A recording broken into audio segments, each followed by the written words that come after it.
BRS తో పొత్తుండే ప్రసక్తే లేదన్నారు తెలంగాణ బీజేపీ అధ్యక్షుడు కిషన్ రెడ్డి. కంటి వైద్యం కోసమో కాంగ్రెస్ పెద్దలను కలవడానికో కేసీఆర్ ఢిల్లీ వెళ్తారని ఆరోపించారు. త్వరలో మోదీ తెలంగాణలో పర్యటిస్తారు అంటున్న కిషన్ రెడ్డితో మా ప్రతినిధి విక్రమ్ మాట్లాడారు. తెలంగాణ బీజేపీ విజయ సంకల్ప యాత్రను మరి కాసేపట్లో ప్రారంభించనున్నారు.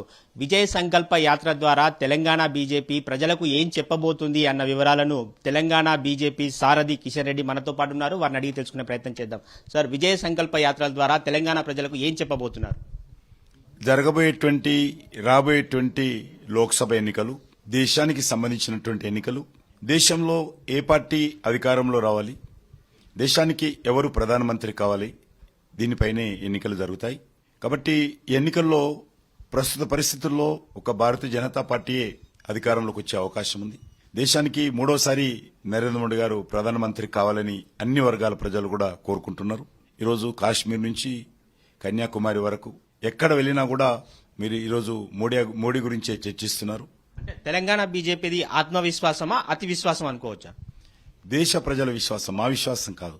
దేశ ప్రజలందరూ నరేంద్ర మోడీ గారి మీద పెడుతున్నటువంటి విశ్వాసము, తెలంగాణ ప్రజలు కూడా నరేంద్ర మోడీ గారు పెడుతున్నటువంటి విశ్వాసం తప్ప మా విశ్వాసం కాదు. తెలంగాణలో ప్రధానంగా పొత్తులపై జరుగుతున్న ప్రచారంలో వాస్తవం ఉందా?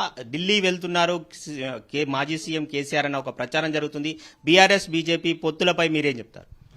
కేసీఆర్ గారు అప్పుడప్పుడు ఈ యొక్క కండ్లకు సంబంధించినటువంటి ఐకి సంబంధించినటువంటి పరీక్షల కోసం ఢిల్లీకి వెళ్తుంటారు.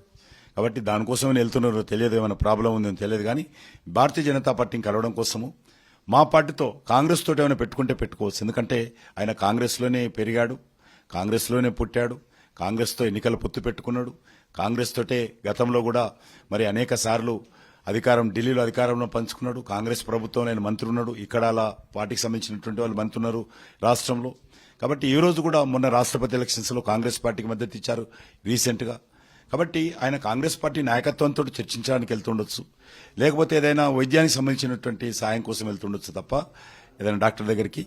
మా పార్టీతో పొత్తు విషయంలో ఎక్కడ ఏ స్థాయిలో చర్చ లేదు, ఆయనతో కలిసే ప్రసక్తి లేదు.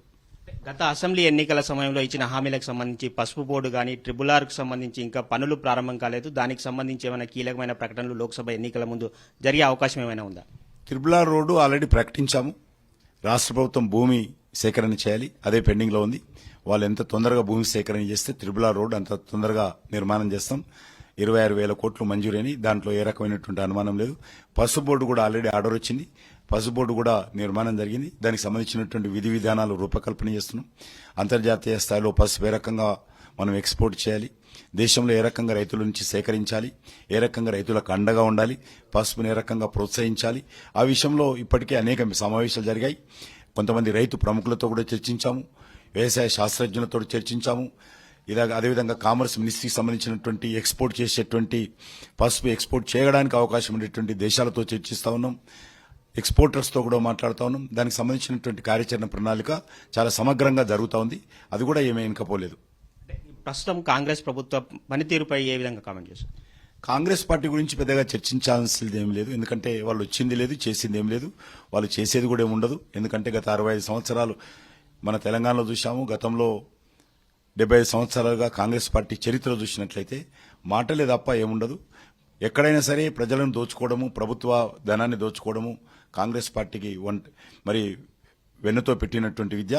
కాబట్టి కాంగ్రెస్ పార్టీ ఏదో చేస్తుంది, కాంగ్రెస్ పార్టీ ఏదో పొడి చేస్తుంది, కాంగ్రెస్ పార్టీ ద్వారా తెలంగాణకి ఏదో లాభం జరుగుతుందని ఎవరైనా అనుకుంటే తప్పు. కాబట్టి కాంగ్రెస్ పార్టీ గురించి ఈ యొక్క పార్లమెంట్ ఎన్నికల్లో పెద్దగా చర్చించాల్సిందేం లేదు, వాళ్ళు చేసిందేం లేదు. వాళ్ళు ఇచ్చిన మాటలు ఏవి కూడా అమలు చేయలేరు, పూర్తిగా అసమర్థంగా ఉంటారు, దిక్కుతోచని పరిస్థితుల్లో ఉంటారు. పూర్తిగా ఆర్థిక వ్యవస్థ ఇప్పటికే కేసీఆర్ హయాంలో పూర్తిగా దివాలా తీసింది. ఉద్యోగస్తులకు జీతాలు ఇవ్వలేని పరిస్థితుల్లో ఉన్నాం.